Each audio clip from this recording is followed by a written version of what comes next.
안녕하세요. 생애 처음 하늘이 정해준 인연이 있다는 걸 실감하게 된 여자입니다. 저는 30대 중반의 약사예요. 제게 잊을 수 없는 기억을 심어준 남자친구는 회사원이고요. 제 남친과는 제가 약사로 근무하고 있는 곳에서 처음 만났어요.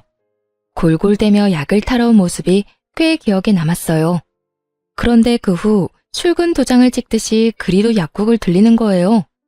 사소한 의약품을 하루에 하나씩 사가면서 말이에요. 보통 약국에 들르는 분들은 비상약도 한 번에 몰아서 사가는 경우가 대부분이라 좀 의아하게 느껴졌죠. 하루는 전날 데일밴드를 사갔음에도 또 사기에 물었어요. 요즘 매일 오시네요. 어제 밴드 사셨던 걸로 기억하는데 또 사시는 거예요? 아, 어제 사간 밴드가 표준형이더라고요. 혼합형도 필요해서 왔어요. 의약품을 종류별로 구비해 놓으면 편하죠. 그런데 매일 오시기 번거롭지 않으세요? 필요한 걸 한 번에 구매하시는 게 편하실 텐데요. 그게 겸사겸사 들르는 거라서요. 괜찮습니다. 그렇게 장장 두어 달을 남친은 하루도 거르지 않고 약국을 들렀어요. 그 사이 남친과 저는 꽤 친해졌고요. 그런데 만남이라는 게 참 신기하죠. 60일 남짓 되는 기간 동안 정이라도 든 건지 막상 자주 오던 사람이 오지 않으니 괜히 더 생각나기도 하고 염려까지 되니 말이에요. 남친이 다시 약국을 찾아온 것은 딱 2주 만이었어요. 분홍 망고 튤립이 만개한 꽃다발을 들고 찾아왔죠. 저는 그런 남친을 반갑게 맞았어요. 그러나 남친은 긴장이라도 한 건지 입을 옴쭉거리며 한참을 쭈뼛대는 거예요. 저는 그런 남친에게 무슨 일이 있느냐 물었고 남친은 불쑥 꽃다발을 제게 내밀고는 입을 열었어요. 이 꽃 드리려고 왔어요. 꽃말은 사랑의 시작이래요. 좋아합니다. 그의 사랑 고백이 어찌나 서툴던지 그 모습에 웃음이 터지고 말았어요. 그렇게 저와 연인 사이가 되었습니다. 나중에 물으니 매일 약국으로 찾아온 이유가 제게 첫눈에 반해서였다고 하더라고요. 어딜 가든 무얼 하든 제 생각이 그렇게도 났다고요.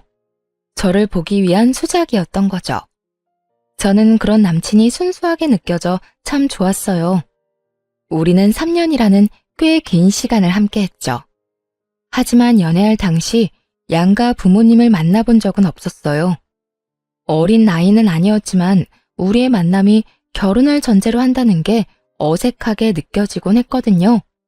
그러다 보니 연애 기간도 길어졌고요. 우리는 서로에 대한 확신이 깊어졌을 때 결혼을 결심했어요. 그렇게 처음 양가 부모님을 찾아뵙게 되었죠.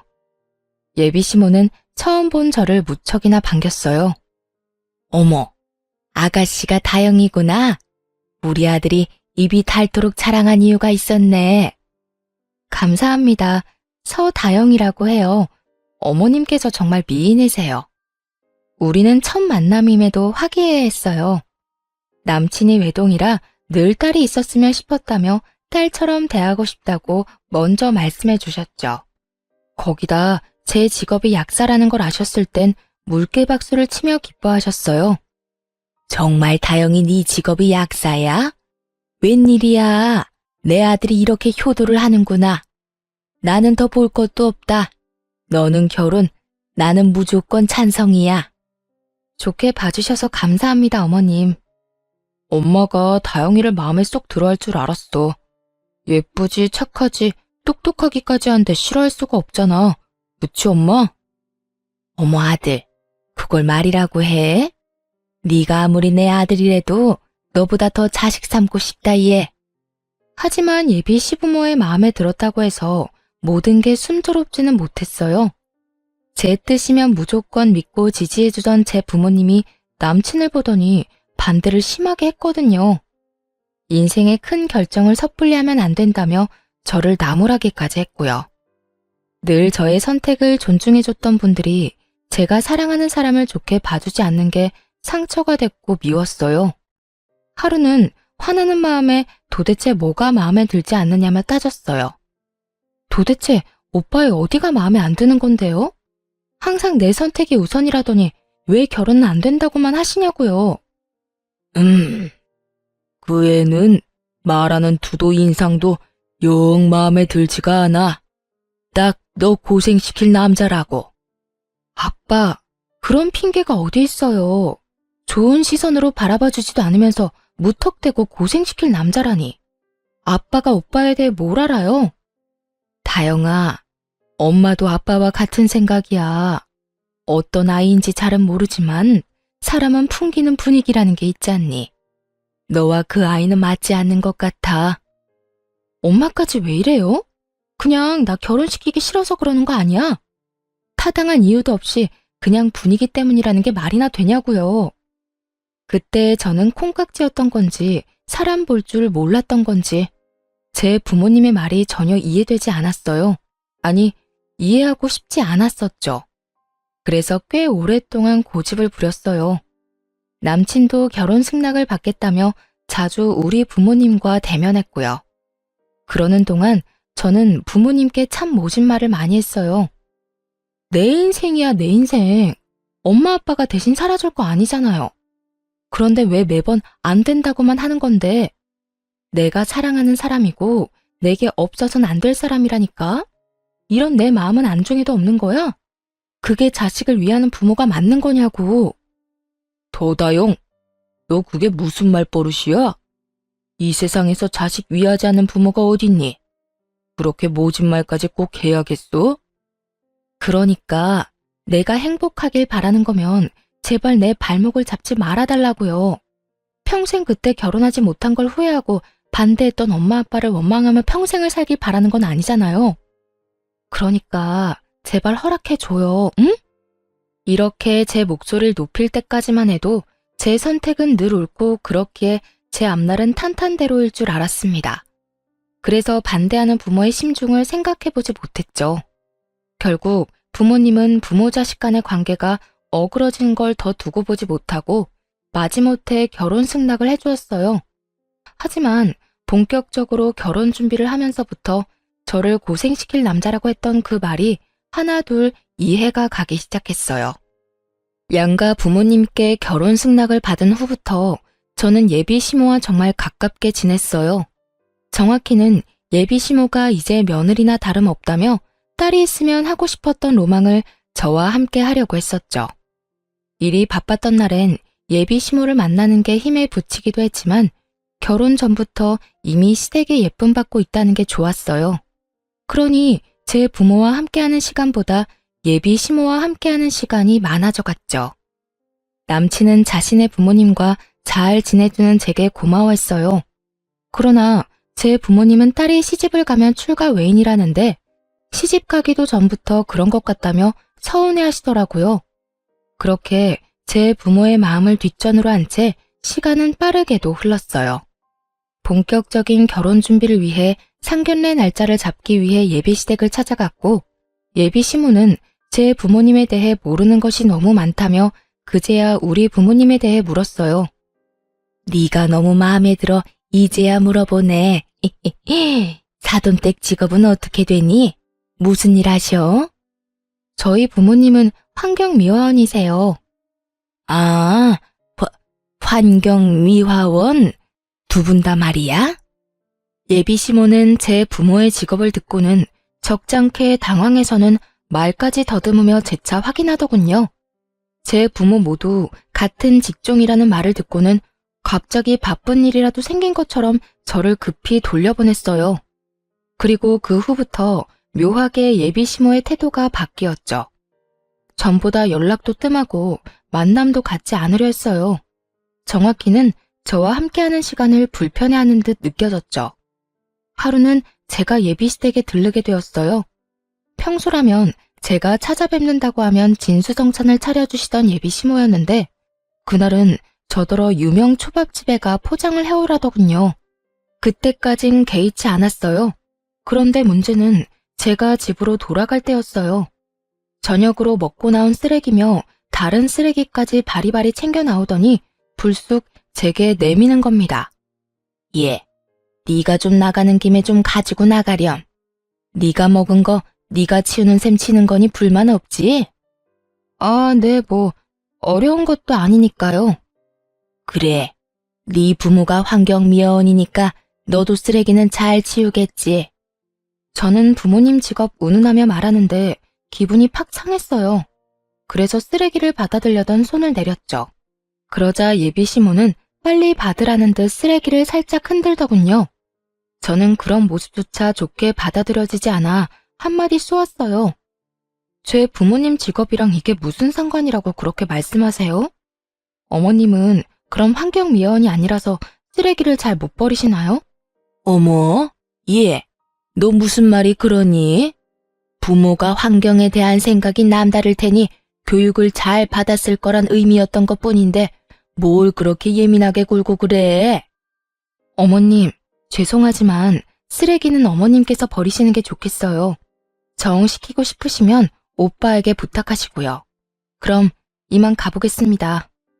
우악스럽게 화를 내고 싶은 마음이 굴뚝 같았지만 차마 말꼬리를 잡을 순 없어 제 손으로 버려두지 않는 걸로 넘어갔어요. 그렇게라도 해야 자존심이 덜 상할 것 같아서요. 그 뒤로 저는 예비시댁에 가는 게 조금 껄끄럽게 느껴졌어요. 제 부모의 직업을 알게 된 후로 확연히 달라진 태도가 느껴질 때 애써 외면하게 되는 것도 싫었고요. 그러다 상견례를 한 달쯤 앞두고 예비 시모와 큰 말씨름을 하게 되었습니다. 남친이 제게 예비 시부모님이 상견례 때 신고 갈 구두가 마땅치 않다고 했어요. 관계도 정같지 않고 또 그런 말을 듣고 모른 척 할 수도 없었어요. 그래서 좋은 마음으로 선물을 하게 되었죠. 그런데 제가 준비한 신발을 봤더니 비웃음을 띠고는 작게 수근거렸어요. 신발 선물의 의미가 도망이란 걸 알라나 몰라. 지금 우리더러 도망치라는 건가? 네? 어머님, 그게 무슨, 뭐라고 하신 거예요? 아니다. 별거 아니야. 그냥 혼잣말이 튀어나왔네. 예비 시모의 말이 또렷이 들리지 않아 재차 물었지만 예비 시모는 혼잣말이라며 얼버무렸어요. 저는 마음에 걸렸지만 표현하기엔 서로 불편할 것 같아 참았죠. 그 탓에 잠깐 어색해진 틈을 타 예비 시모는 남친더러 잠깐 방으로 와보라며 불렀어요. 아직 예비 시부와는 단둘이 마주할 때 마냥 편하진 않아 화장실을 다녀오겠다는 핑계로 일어났는데 안방을 지나다 예비 시모와 남친의 대화를 듣고 말았습니다. 너 정말 다영이랑 결혼까지 할 생각이니? 물을 생각이 전혀 없는 거야? 어? 무슨 말이 하고 싶은 거야, 엄마? 다영이만 보고 이 결혼 밀어붙이라며. 이제 와서 그건 왜 묻는 건데? 아유, 그러게 말이다. 왜 걔네 부모는 많고 많은 직업 중에 하필이면 환경미화원이라니? 좀 폼나는 직업이었으면 얼마나 좋냔 말이야. 왜? 엄마도 평범하게 식당 운영하잖아. 뭐가 마음에 걸려 이러는데? 얘는 비교할 걸로 비교를 해야지. 남이 버린 쓰레기는 주워가는 직업이랑 비교하면 되니? 생각만 해도 더럽고 냄새 나잖아. 저는 마지막 말을 듣고는 부하가 치밀었어요. 그 탓에 방문까지 벌컥 열고 들어가서는 화를 쏟아냈네요. 어머님, 지금 뭐라고 하셨어요? 오빠는 지금 저 얘기가 뭐라고 듣고 있는 건데? 얘가 너 지금 우리 얘기 엿들었니? 제 부모 뒷말을 하고 싶으셨으면 문을 꼭 걸어 잠그고 하시던가요. 일부러 저 들으라고 빼꼼히 열어놓고 이런 주접 같은 대화나 하고 계시던 거 아니세요? 서다영, 너 지금 주접 같다고 했어? 말 가려해. 가족들 사이라고 다 받아주고 이해할 줄 알아? 가족들 사이가 내 부모 직업 운운하며 뒤에서 결혼을 하니 많이 이런 대화를 해? 어머님, 제 부모님은 더럽고 냄새나는 일을 하시는 게 아니라 청결하게 관리해주는 일을 하시는 분들이세요. 아시겠어요? 야, 서다영, 너 정말? 내 이름 입에 담지도 마. 어머님, 그동안 눈치 없이 결혼 준비를 이어가 죄송하네요. 그냥 어머님 수순에 맞는 처가 다시 알아보세요. 내 결혼 때문에 내 부모가 모욕당하는 것이 너무도 속상해 치민 분노가 누그러지지 않았어요. 더 말씨름했다가는 일이라도 치를까봐 그 길로 예비시댁을 나왔네요. 그렇게 일주일을 꼬박 남친의 연락도 받아주지 않았어요. 집 앞으로 남친이 찾아왔을 때마저 만나주지 않았고요. 그런데 남친만 무시해서 될 게 아니었더군요. 제가 가진 약사라는 직업이 예비 시모에게는 놓치기 아까운 패였던 건지 예비 시모가 직접 나서서 저와 대면하겠다고 찾아왔어요. 그것도 제가 근무하고 있는 약국으로 말이죠. 약국이 그렇게 크지는 않네. 하긴 동네 병원 뒤치다거리나 하는 게 약국인데 커봤자지. 어머님께서 여기까진 무슨 일이세요? 뻔뻔하기는 정말 몰라 묻는 거니? 예비 시모의 어투에서 한바탕 소란이겠구나 직감할 수 있었어요.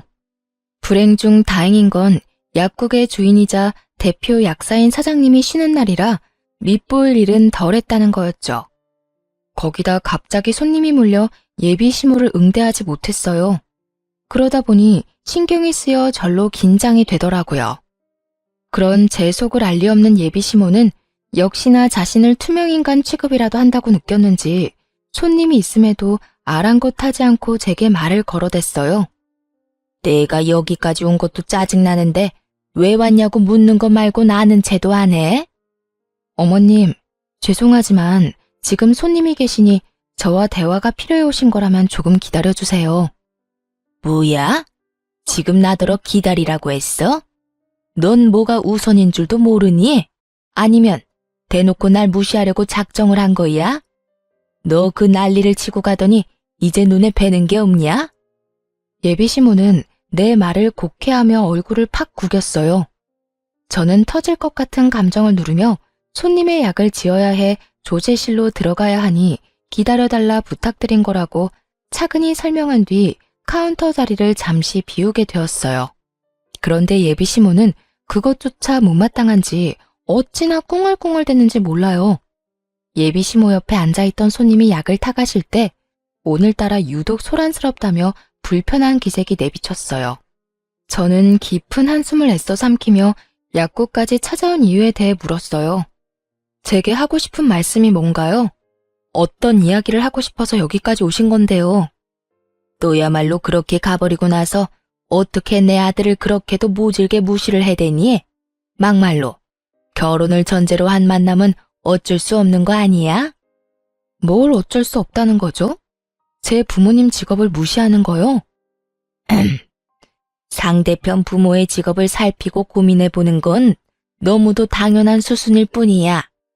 네가 정말 결혼하길 원한다면 나를 설득하려 했어야지.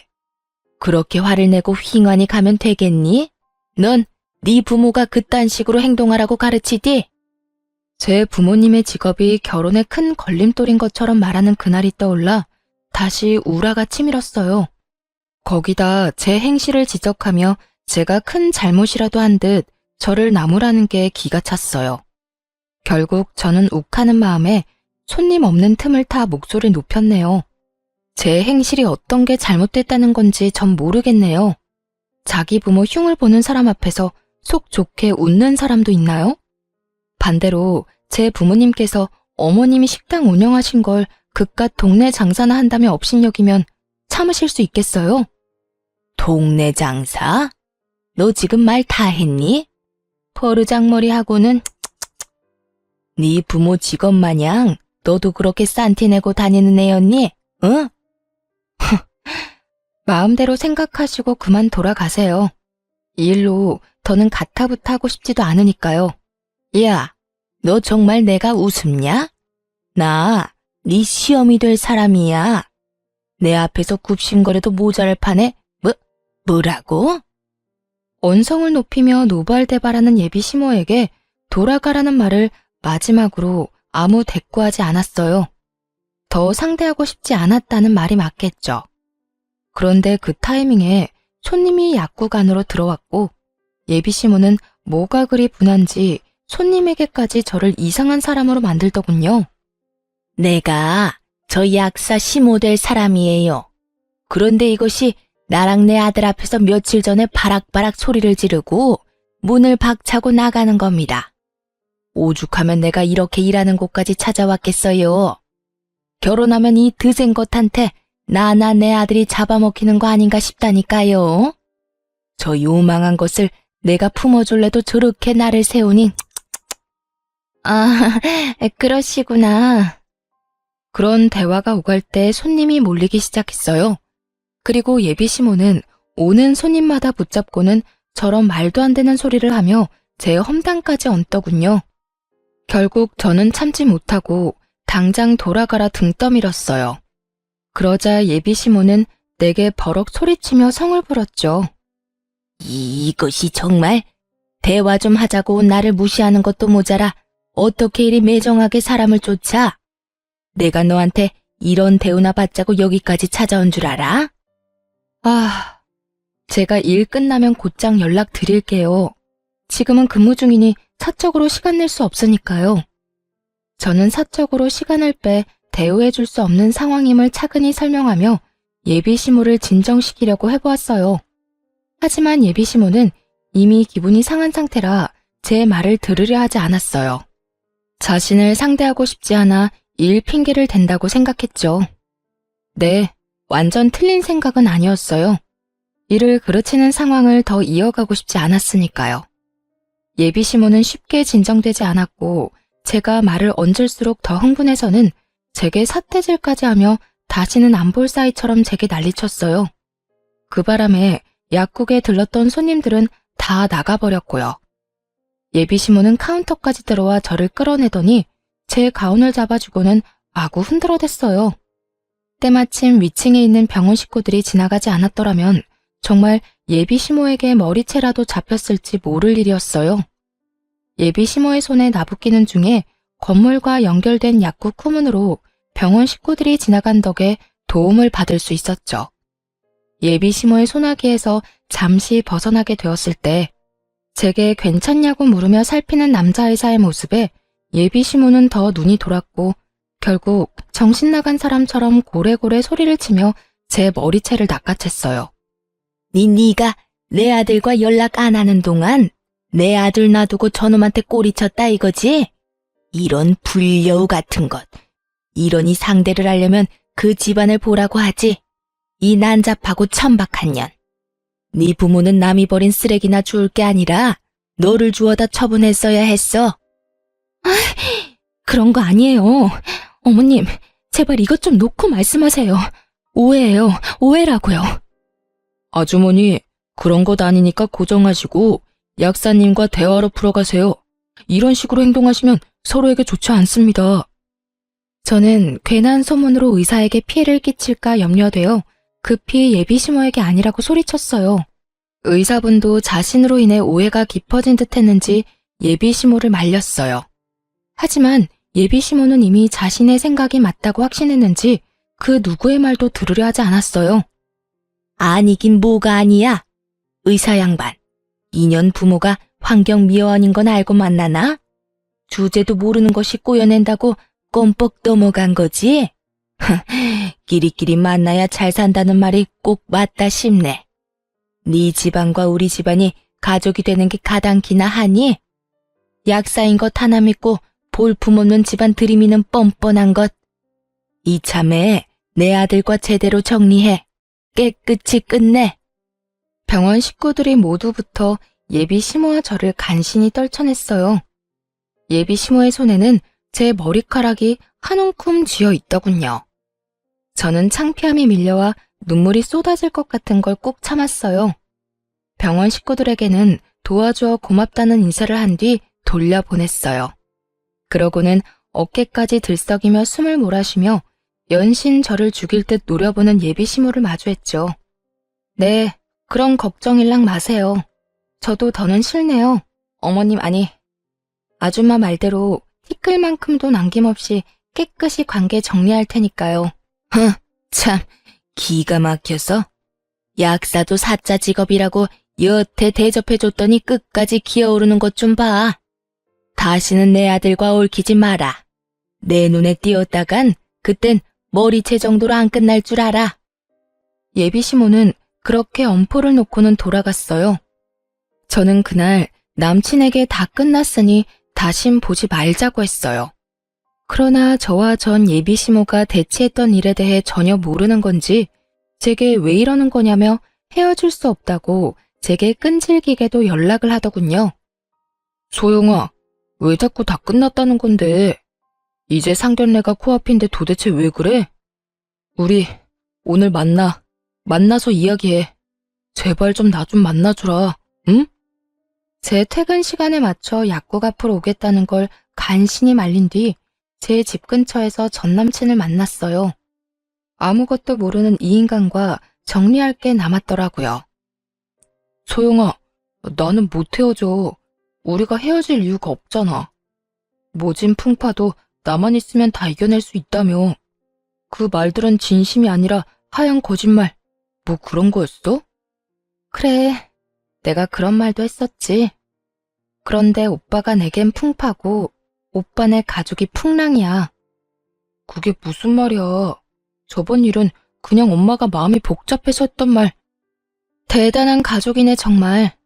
오빠는 아무것도 모르는구나. 만났으니 하는 말인데 상견례 장소로 예약했던 한정식집 오빠 이름으로 예약했으니 알아서 처리해. 소다영, 너 정말? 그리고 오빠, 네 부모한테 선물했던 신발값 상견례 할 일 없어졌으니까 그거 당장 물어줄래? 내 부모 멸시하는 인간들 좋은 일 하고 싶지 않거든 나. 어떻게 사람이 선물이라고 줬다가 다시 뺐냐고 째째하다고 생각할지도 모르지만 말도 안 되는 이유로 무당한 대우까지 받고도 그거 받고 떨어지라는 식으로 넘어가고 싶지 않았어요. 거기다 제가 전 예비 시부모에게 선물한 그 신발은 명품까진 아니더라도 누구나 알 법한 브랜드 제품으로 카드 할부까지 해 사드린 거였으니 당연히 돌려받아야 마땅한 것 아닌가요? 상견례를 이유로 전 남친이 제 부모님께 해준 거라곤 흉보는 전 예비 시모에게 왜 그러느냐 말한 게 전부이니 말입니다. 제 말 한마디 한마디에 전 남친의 얼굴은 터질 것처럼 울그락불그락 달아올랐어요. 하지만 저는 그런 모습이 가짱게 느껴졌어요. 자기 부모로 인해 어그러진 결혼이라는 걸 여전히 모른다는 게 한심하기까지 했거든요. 그래서 오늘 예비 시모가 약국까지 찾아와 난동 부리고 손님 앞에서 날 꽃뱀 취급까지 했다는 사실을 다 말했어요. 팔은 안으로 굽는다고 하던가요? 전 남친은 자신의 엄마가 그럴 리 없다더군요. 우리 엄마가 그런 짓을 했을 리 없잖아. 나랑 헤어지고 싶어서 말까지 지어내는 거야 지금? 참나, 내가 뭐 하러. 마음대로 생각해. 끝내는 마당에 내 말을 믿든 말든 그게 무슨 의미야? 끝내다니, 누구 마음대로? 지금 내가 직접 확인할 테니까 딱 기다려. 전 남친은 직접 전 예비 시모에게 사실 확인을 한다며 그 자리에서 전화를 걸었고 어찌나 목소리가 쩌렁쩌렁한지 전화기 밖으로 말소리가 다 새어나왔어요. 엄마, 혹시 다영이 약국에 찾아갔었어? 그걸 네가 어떻게 알았니? 설마 그걸 고세 너한테 일러 바쳤니? 엄마가 왜 다영이 일하는 곳을 가? 가서 뭐라고 했는데 뭘 어쨌길래 나더러 헤어지자는 거냐고. 얘가? 너 지금 엄마한테 큰 소리 치는 거야? 어쩌다 내 아들이 이렇게 날이 선애로 바뀌었어? 그 요망한 것. 남자 구슬리는 능력도 가지가지네. 걔랑은 깔끔히 헤어져. 불려시도 그런 불려시가 없더라. 헤어지라니 엄마까지 왜 이래? 내가 진짜 엄마 때문에. 됐어, 끊어. 전 남친은 통화를 마친 뒤 죄인이라도 된 양 억울하고 불쌍한 표정을 지었어요. 자신의 엄마가 어떤 행동을 했을지 자기도 짐작이 갔던 거겠죠. 저는 제 말이 사실임이 증명되었으니 더 할 말도 없다며 전 남친을 뒤로 한 채 가려고 했어요. 그런데 무슨 할 말이 여전히 많은 건지 저를 붙들고는 언제 화를 내냐는 듯 제게 고개를 조아리며 미안하다고 다시는 이런 일 없을 거라며 빌더라고요. 미안해 다영아. 내가 이렇게 사과할게. 우리 엄마가 한 말은 그냥 잊어. 앞으로 다시는 엄마가 그러지 못하도록 할게. 그러니까 마음에 담아두지 말고. 응, 안 그래도 그럴 참이야. 헤어지는 마당에 뭐하러 전전긍긍하겠어? 영양가 없는 언행이 나한테 무슨 의미라고. 우리 부모님 직업 운운할 때 진작 정리했어야 했는데 그러지 못한 게 아쉬울 뿐이야. 다영아, 그건 엄마한테 책 잡히기 싫어서 그랬어. 내 본심을 엄마가 알면 어떻게 될지 상상이 안 돼서. 나 아직 너 사랑해. 아니, 나는 너라서 결혼하고 싶었다고. 전 남친은 엄마한테 책 잡히는 게 싫어 저를 향한 마음이 크다는 걸 숨기고 싶었다고 하더군요. 그래서 예비 시모가 결혼을 종용하는 걸 따르는 것처럼 보이기 위해 그런 대화를 주고받았던 거라고요. 사실 돌아보면 연애 기간 동안 우리가 함께하는 미래를 그리던 쪽은 제가 아니라 늘 전 남친이었어요. 거기다 자신의 가족들과 보낼 때와 단둘이 시간을 보낼 때 저를 대하는 태도도 사뭇 달랐었죠. 하지만 그렇다고 한들 이미 못 볼 꼴까지 다 본 마당에 저를 향한 전 남친의 마음이 다 무슨 소용인가요? 더 이상 구구절절 애원하는 소리를 더는 듣고 싶지 않았어요. 난 오빠라서 이 결혼 깨는 거야. 계산적인 부모를 둔 것도 모자라 그걸 닮아 결혼을 계산하는 오빠라서 말이야. 내 부모님이 반대했던 이유를 이제야 알겠네. 그렇게 구질구질한 이별을 한 후에도 전 남친은 장장 1년 동안 두어 달에 한 번씩 찾아와서는 평생 연애만 해야 한다며 그것만도 좋다며 다시 시작하자고 그렇게도 매달렸어요. 하지만 그런 전 남친을 거들떠보지도 않았어요. 그런데 가족들 앞에서 얼마나 시름시름 앓는 척을 했는지 헤어진 지 6개월쯤 지났을 무렵 그 망할 아줌마가 또 저를 찾아와 목소리를 높이더군요.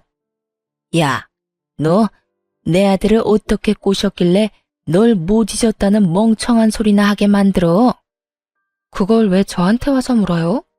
저도 아줌마 아들 때문에 골치 아프거든요. 못 찾아오게 단속이나 좀 잘해보던가. 뭐야?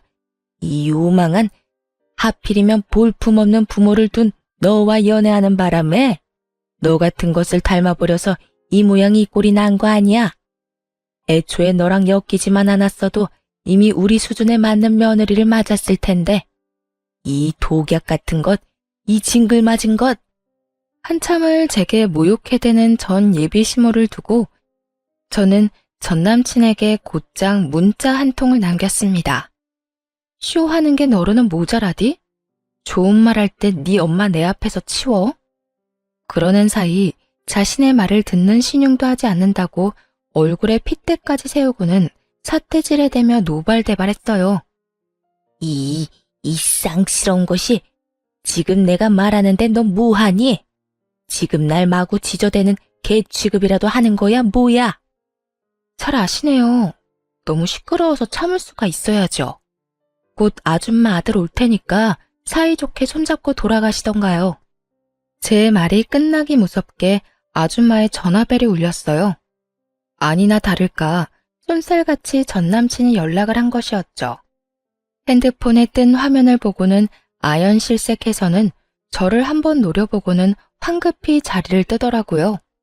다행히 전 남친이 그 이후 제 눈에 띄는 일도 없어졌고요. 그렇게 우리의 진절머리 나는 인연이 끝났다고 여기며 살았어요. 얽히고 설켰던 그때가 다 꿈인 것처럼 느낄 정도로 평안하게 말입니다. 저는 그 후 참 많은 변화가 있었어요. 일자리를 옮겼고 또 진정으로 좋은 사람을 만나 결혼까지 하게 되었죠. 어떤 사람이기에 파혼하고 2년 만에 결혼했나 싶으실 거예요. 전 예비 시모가 제가 일하는 약국에 찾아와 난동 피울 때 싸움을 말려주던 남자 의사 기억하시나요? 네, 바로 그 사람이 저의 남편이랍니다. 전 남친과 관계 정리 후 마음 따뜻한 그 사람이 저를 참 살뜰히도 챙겨주었죠.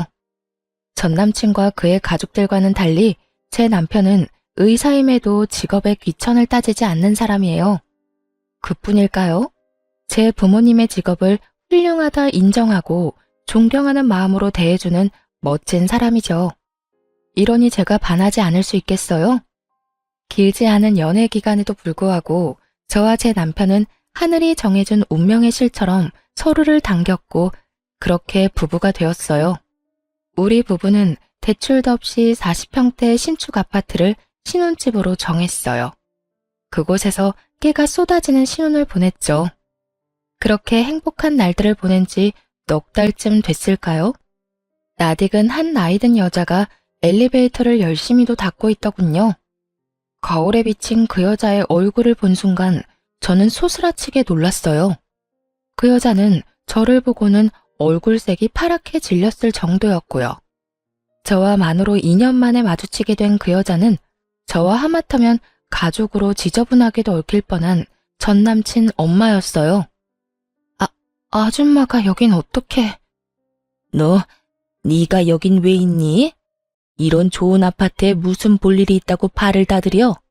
설마 그 천박한 재주로 나이 많고 돈 많은 남자라도 물었냐?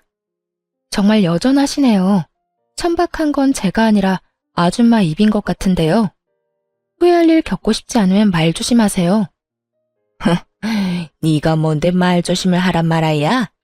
지저분하고 난잡한 것, 천하디 천한 더러운 것, 쓰레기 처리나 하는 부모를 뒀는데 뭘 배웠겠어? 그렇지? 쓰레기집만 배워서는 사람 등쳐먹는 꼬라지하고는.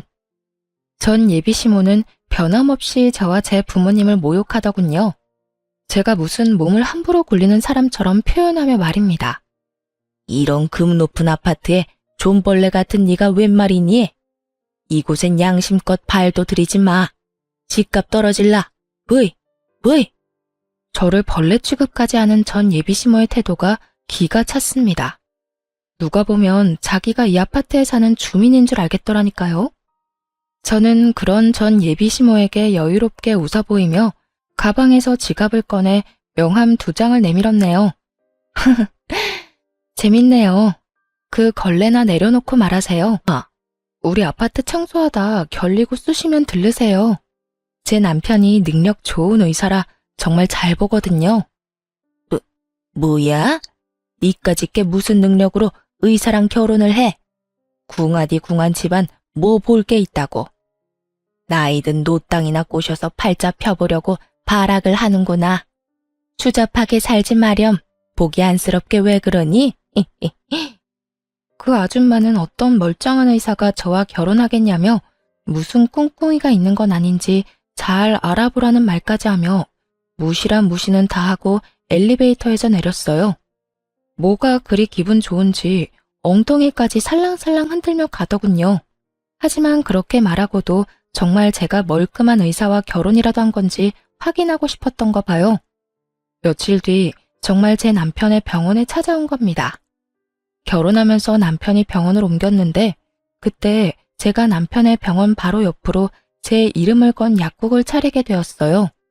그렇기에 남편의 병원에 들른 사람들을 한눈에 볼 수 있었죠. 그런데 그 등장이 그렇게 유난스러울 줄은 꿈에도 몰랐네요. 많은 환자가 있는 것도 본체만치 하고는 무례하게 진료실의 문을 벌컥 열며 제 남편의 얼굴을 확인했어요. 그러더니 불그락 푸르락해진 얼굴을 해서는 제 약국으로 왔고 곧 저에게 죽일 것처럼 달려들며 행패를 부렸어요. 이 쳐 죽어도 시원찮을 거사. 언제부터야? 언제부터 뒤에서 호박씨 까며 내 아들과 저울질을 해댔던 거야? 저놈, 그때 그놈 맞지? 응? 어쩐지 널 보는 눈빛이 예사롭지 않더라니. 어머? 제가 무슨 저울질을 해요. 아니, 저울질할 것도 못 되는데 주제를 모르시네요. 이것이 그때 우릴 뜯어말린 그 의사놈인 거 누가 모를 줄 알아? 꼬리친 거 아니라고 그렇게 잡아떼더니 어디서 분수에 맞지도 않은 고고한 척은 해대며 사람을 농락해? 입은 삐뚤어져도 말은 바로 하세요. 분수에 맞지도 않은 아줌마 아들 만났다가 내 인생 종칠 뻔한 거잖아. 그리고 이 인연을 만들어준 건 다름 아닌 아줌마예요. 아줌마 덕에 내가 찌질한 당신 아들하고 파혼하고 내 분에 꼭 맞는 남자 만날 수 있었던 거거든. 너 지금 내 아들더러 뭐? 찌질? 야, 너 이제 눈에 뵈는 거 없다 이거야? 그런 말을 짓거리고도 내가 가만히 둘 줄 알아? 가만히 안 두면 어쩔 건데. 약이라도 사서 갈 거 아니면 그만 나가줄래요? CCTV에 당신이 하는 행동 전부 녹화 중이니까 더 깽판 쳐서 영업 방해로 신고당하는 게 목적이 아니라면 말이에요. 얼굴이 새빨개진 아줌마가 약사가 손님한테 협박이나 한다며 무서워서 못 오겠다고 쇼까지 해댔어요. 그러고는 제겐 아직이 두고 보자는 말을 남기곤 돌아갔죠. 하지만 사람의 천성이 시간 좀 지났다고 변하나요? 퇴근 후 집에 돌아와 보니 집 현관이 엉망진창이 되어 있었어요. 구정물 범벅에 모욕적인 말들까지 적혀 있었어요. 저는 곧장 관리소로 가서 상황을 설명한 뒤 CCTV를 확인했습니다. 아니나 다를까 전 예비시모가 난장판을 쳐놓은 것이었어요. 제가 멀끔한 의사와 결혼한 것도 배가 아픈데 자신을 모욕하고 깔봤으니 얌전히 넘어갈 수 없었던 거죠. 평생 살면서 그런 못된 성정을 가진 사람이니까요. 그런데 참 기가 막히게도 다음날 출근길, 우리 집을 그 꼴로 만든 인간과 딱 마주친 겁니다. 무슨 억하심정이 있길래 그런 치졸한 짓까지 한 거죠? 치졸한 짓? 내가? 무슨 말인지 난 전혀 모르겠는데. 괜한 사람 붙잡고 시비 걸지 마렴. 마주치지 않게 좀 사라져주면 더 좋고 말이야. 아줌마가 사라져야지. 고작 그런 복수나 하자고 청소부로 일하는 거예요? 진짜 그 엄마의 그 아들이야. 그쵸? 야, 너 말 다 했어? 내가 무슨 집을 엉망으로 만들었다고 아침 대바람부터 이렇게 생사람을 잡아? 진짜 몰라 물어요? 이러고도 여기서 더 붙어 있을 수 있을 것 같아요? 어림도 없지. 저는 이 말을 뒤로 곧장 관리소에 전화를 걸었어요. 몇 번의 신호음 끝에 전화 연결이 되었고 저는 바로 스피커로 바꾸어 통화 내용을 보란 듯이 들려주었습니다. 어제 불편사항 접수한 703호입니다. CCTV로 확인한 그분 오늘 출근을 하셨네요. 저랑 딱 마주쳤는데 여긴 일 처리를 이따위로 합니까? 너무 죄송합니다. 근무 시작한 지 얼마 안 된 분이라 규율에 대해 조금 무지하셔서 잦은 실수가 있더라도 넘어가 주었던 게 화근이 된 것 같아요. 당장 조치 취하도록 하겠습니다. 다시 한번 너무 죄송합니다. 규율을 모르는 사람을 쓰는 게 말이나 됩니까? 저 이거 그냥 못 넘어가요. 제대로 배상하라고 전달해 주시고 다시는 볼 일 없도록 당장 잘라주세요. 아시겠어요? 전 예비시모는 그제야 자신의 처지를 알게 되었어요. 자신이 사는 입주민인 척 고개 쳐들고 저를 깔볼 땐 언제고 잘리는 것만은 막아달라며 애원하기 시작했죠. 날 자르라니 그게 무슨 소리야? 내가 뭘 그렇게 잘못했다고? 내가 너무 속상한 마음에 경솔하게 행동한 것 사과하마. 관리소에 다시 말 좀 잘해주면 안 되겠니? 다영아, 우리 예정이 있는데 이리 모질게 할 필요 없잖니? 제가 왜요? 예정 들먹일 정도로 각별한 적도 없잖아요. 그런 서운한 말이 어딨어. 가족으로 묶일 뻔한 사이잖아. 내가 운영하던 식당 망하고 남은 건 빚뿐이야. 여기만큼 페이가 좋은 곳도 없는데 잘리면 나는 버틸 재간이 없어. 사람 하나 살린다 생각하고 이번만 넘어가주면 안 될까? 그러게 배포도 없으면서 왜 그러셨어요? 이미 저질러 놓은 걸 되돌릴 수 없잖아요? 당신이 코푼 휴지는 당신이 치워야지. 그동안 자신이 운영하던 식당 앞에 프랜차이즈가 들어와 망했다고 했어요. 그래서 그 빚을 갚는 것에 평생을 쏟아 닥치는 대로 일을 해야 하는 상황이었던 거죠. 하지만 그런 이유로 꼭 지켜야 할 자리였다면 심사숙고하고 행동으로 옮겨야 하는 거잖아요. 그 알량한 자존심은 어디로 갔는지 목구멍이 포도청이라며 제 바짓가랑이까지 붙들고 용서해달라고 끈질기게도 매달렸어요. 몇 날 며칠을 제 집 앞에 와서는 누가 시킨 것도 아닌데 현관문과 복도가 번쩍 빛이 날 정도로 쓸고 닦아댔어요. 그러면서 꼬박꼬박 사죄의 메모까지 남겼죠. 하지만 저는 그런 아줌마를 거들떠보지도 않았습니다. 그 후 절대 안 된다던 해고 통보를 받게 되었나 봐요. 그렇게 내쳐진 후에도 며칠을 제게 찾아와 애걸복걸을 했어요.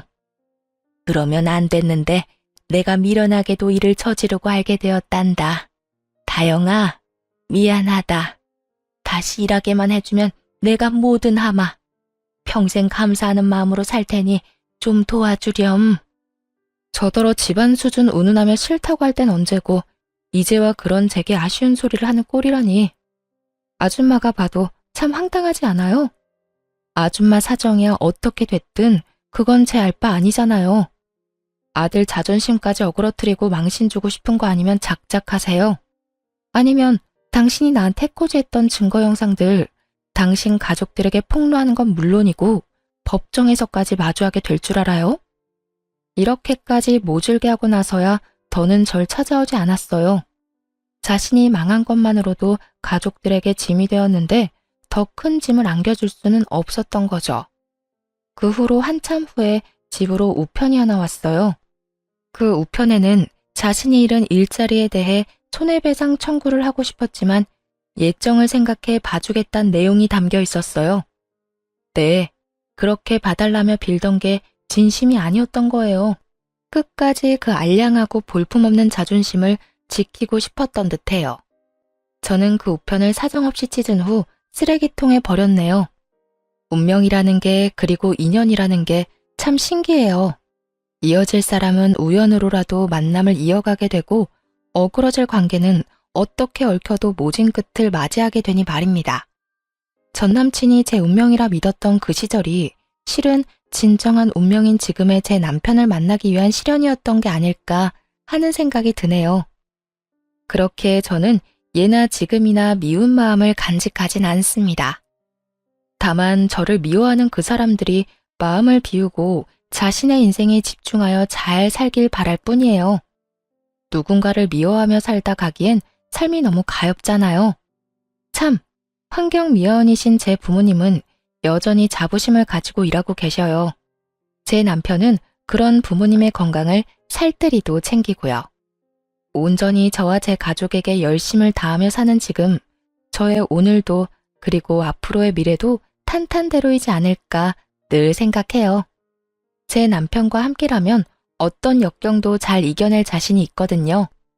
이런 마음 덕일까요? 저는 임신 4개월 차에 임산부가 되었답니다. 부디 이 행복이 제가 사랑하는 모든 사람에게 전해지길 바라며 이만 사연 마칩니다. 제 긴 사연을 들어주신 많은 분께 감사드립니다.